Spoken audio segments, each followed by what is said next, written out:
Game of Thrones Season 7, Episode 4, The Spoils of War. Holy shit. What a fucking episode. This may be one of the best episodes of all time. If not the best. It's at least in the top damn 3.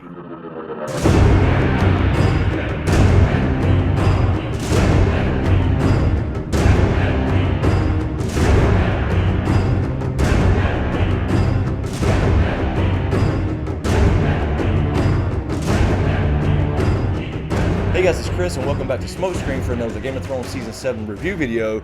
And we're going to jump into the spoils of war. We finally saw Dragonfire. So we open up with the Lannisters heading back towards King's Landing, and apparently they're close to Blackwater Rush, which is right there at King's Landing. And they definitely hammered on the gold thing. They were sure to show us the gold at Highgarden that they got so they could pay back the Iron Bank. And apparently it just made it to King's Landing. This is one thing about the episode I didn't like. I didn't understand why they would hammer on that so much for the goal just to go back to King's Landing. But I thought it was kind of useless for Dany to have this victory. She finally called her a W. She'd been catching all these L's for the whole entire season to wipe out part of the Lannister army, only to lose all the fucking gold. Not that she needed the gold in the first place, she just needed to melt it down so Cersei couldn't get her hands on it. And speaking of the Iron Bank, we go over to see Tycho and Cersei talking, and he's basically saying, I will fund whatever you need to fund once the gold gets here, and apparently it did. And then she mentions that she wants to take over Westeros, all the 7 kingdoms again, and every person own it. As in, every person. But the Night King's not a person. So I think that was a little shout out to the Night King as far as her goals. You know, she's still focused on the political bullshit, trying to maintain her power, and she has no idea who the true enemy is north of the wall. But she did shout out the Golden Company here. I thought that was pretty cool to shout that out, at least whether we see it in the show or not. Just for a little bit of historical reference in the books, the Golden Company was founded by a guy named Aegor Rivers, aka Bittersteel, who happened to be Brynden Rivers, aka Bloodraven, aka the Three-Eyed Crow. That was his half-brother, and he founded the Golden Company, and they have historically been Blackfyre supporters. Now in the show, they have not done the Blackfyres.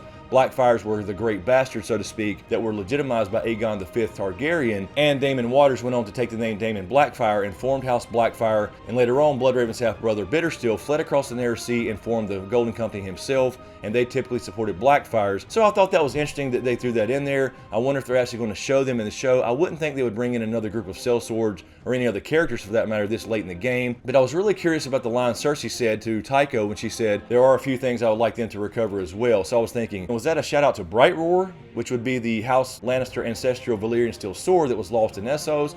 But Cersei wouldn't know anything about that necessarily, so I'm thinking it might be something like Sansa, an actual person, like she wants Sansa back so she can continue to torture her like she does everybody else. And then of course we head to Winterfell where we see Bran and Littlefinger talking for the first time. Littlefinger's trying to buy his way in with the Valyrian steel dagger, known as the Cat's Paw dagger, to try to undermine Jon and Sansa a little bit, and Littlefinger's finding out fairly quickly that it's not going so well with these damn Stark kids. So he gives him the dagger that started it all, started the War of the Five Kings, the dagger that the Cat's Paw tried to kill Bran with in the first place, and Bran asked Littlefinger, do you know who this belonged to? But he said that like he already knew the damn answer, so I think he does know the answer.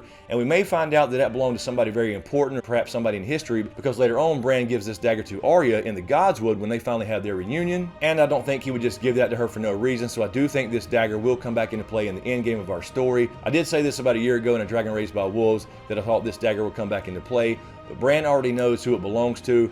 The Valyrians were a culture that existed in Essos about 5,000 years before our story started, so there were other houses over there besides Targaryen. Targaryens are the only house that happened to escape from the big doom of Valyria, which wiped out the Valyrian Empire and their advanced civilization. But I was just thinking Visenya perhaps because Arya did say that she was a heroine of hers when she talked to Tywin back in the previous season, so it could have been somebody like that, although it wouldn't really be that important. I think it's more important that this dagger will be involved somehow in the end game. But Littlefinger told Sansa last episode she needs to plan everything. She needs to think about all these battles in her mind as far as her enemies and friends all at the same time so nothing surprises her. And the point being here that Littlefinger was surprised because he can never account for the supernatural element, which is Bran.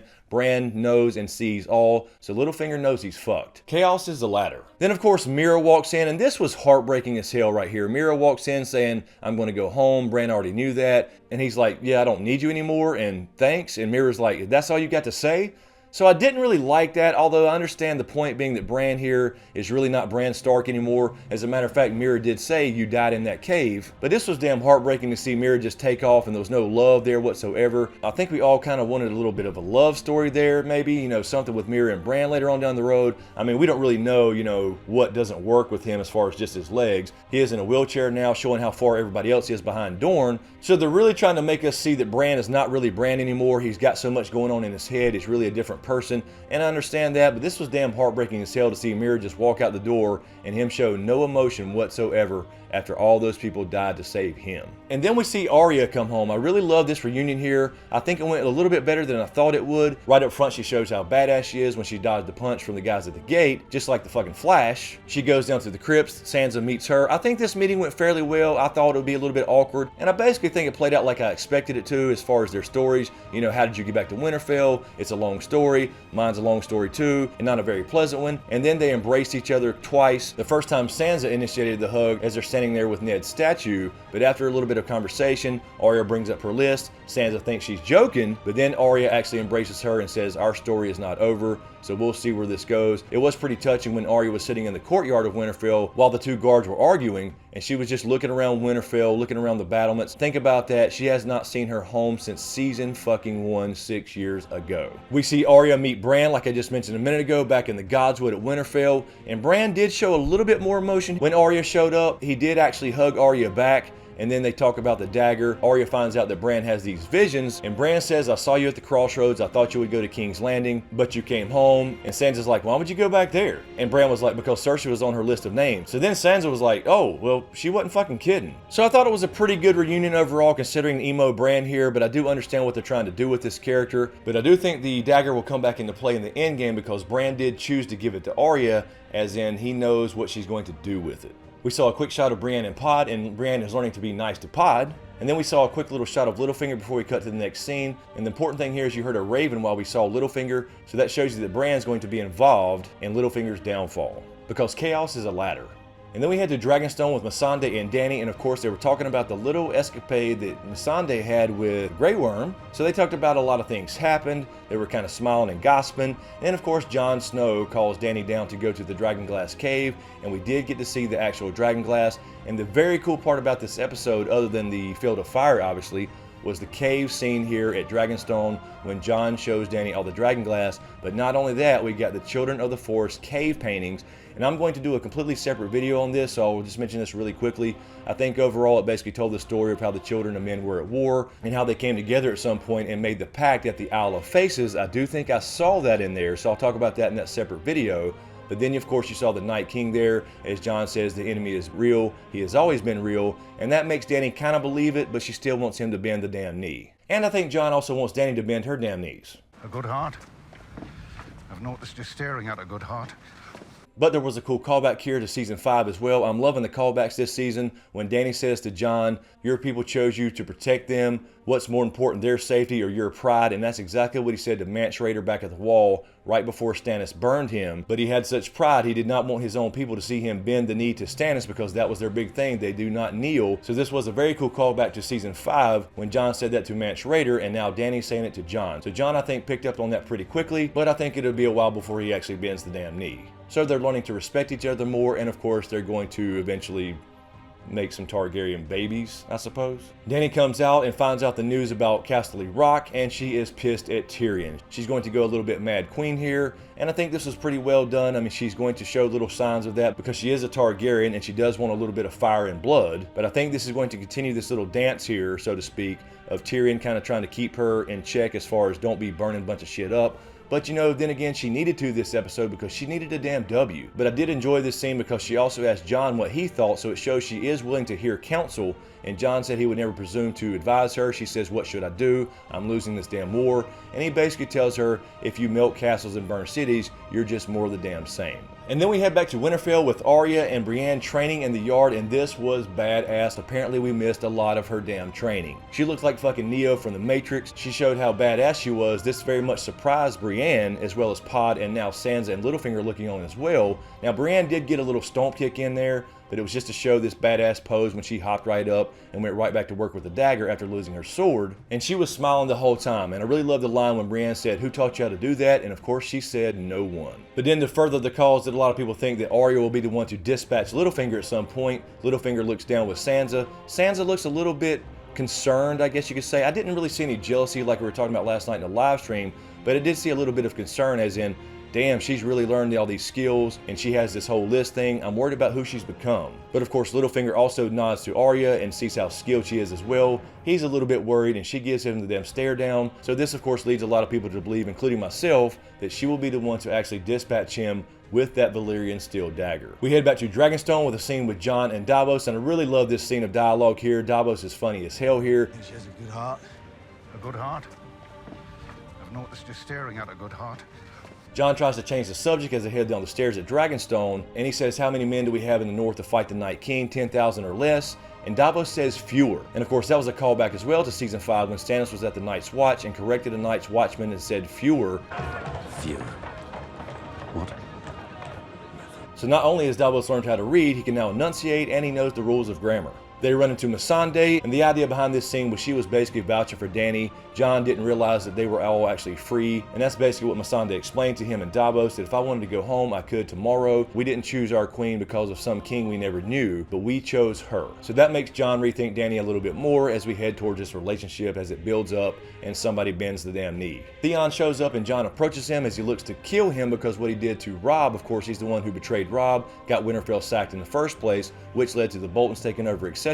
Theon obviously felt a little bit awkward, but he did eventually save Sansa, and that's the reason Jon didn't kill him, and that's basically what he told him. The only reason I'm not killing you is because what you did for her. But he did come back to see Dany to find out about getting Yara back, so I'm maintaining a little bit of hope here that we will see Yara again, and she will not be killed like the Sand Snakes were, but I think she's going to be in the Bowels of the Silence, and of course that's Euron Greyjoy's flagship. Very similar to the Winds of Winter released chapters where we have Damphair being held in the Silence. I think Yara may take on that role in the show. And then of course we head to the big scene, the big battle, Field of Fire 2.0, and this was badass and horrible at the same time. First off, Jaime and Bronn run into Dickon.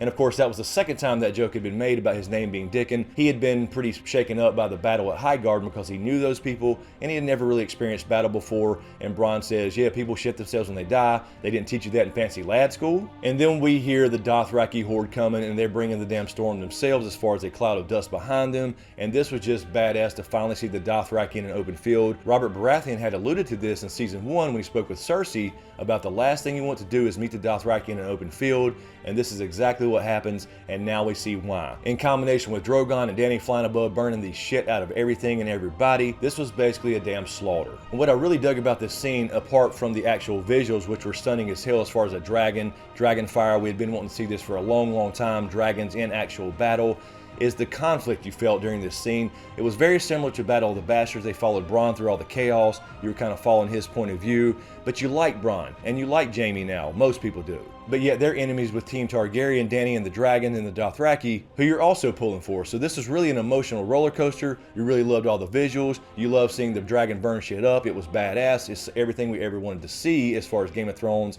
Targaryens riding dragons again, like in the old and golden days. But you also felt horrible for the people dying on the field of fire because they did humanize the Lannister soldiers back in episode 2 with Arya. It shows you that these soldiers have no love for Cersei. They're just doing what they're told because they're sworn to this house, and these people were turned to ash in about 2 or 3 seconds. And it does show you how magical dragon fire is as far as it being a lot hotter and has magical properties as compared to regular fire. These guys were just burning up, turning to ash and blowing away in the fucking wind. And of course you felt Tyrion's point of view as well. He creeps up and sees the battle here, he sees it going on, and he probably knows a lot of these people. This is, after all, his family. He sees Jaime down there, his actual brother. He does love his brother, and he probably knew a lot of those Lannister men as well, and he got to see them burned alive. So this is where Tyrion's going to struggle a little bit. There is going to be a little shred of truth about what Dany said to him on the beach. I certainly don't think he'll betray her or anything like that because he truly believes in Dany. You saw that in season 6 when he was named Hand of the Queen. But this is a big struggle for him, and this will continue on into episode 5. But of course you did see Bronn shoot Drogon with the Scorpion Bolt, and at first you thought it was pretty damn bad.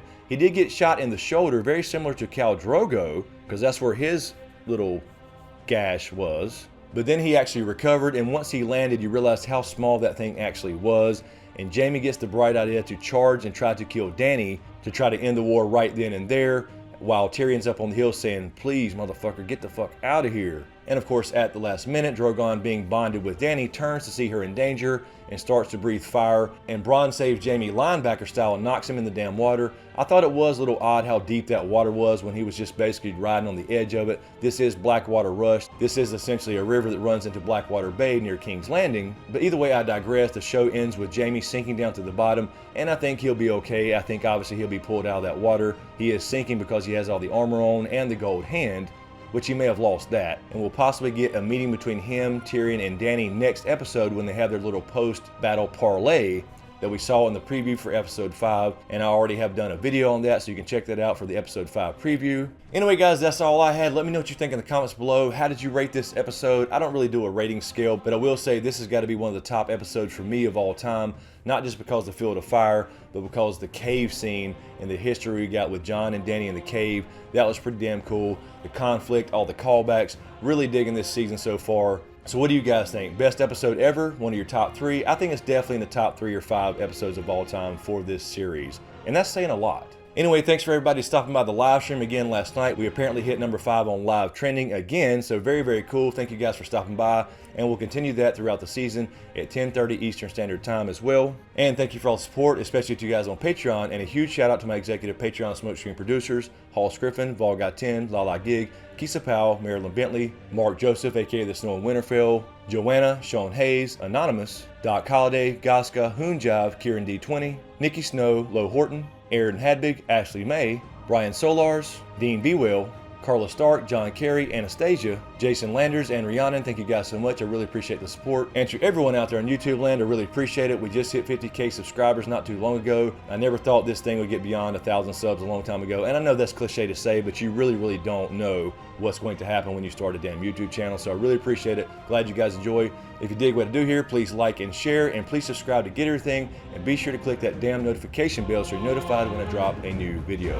Thanks for watching, and we'll see you next time.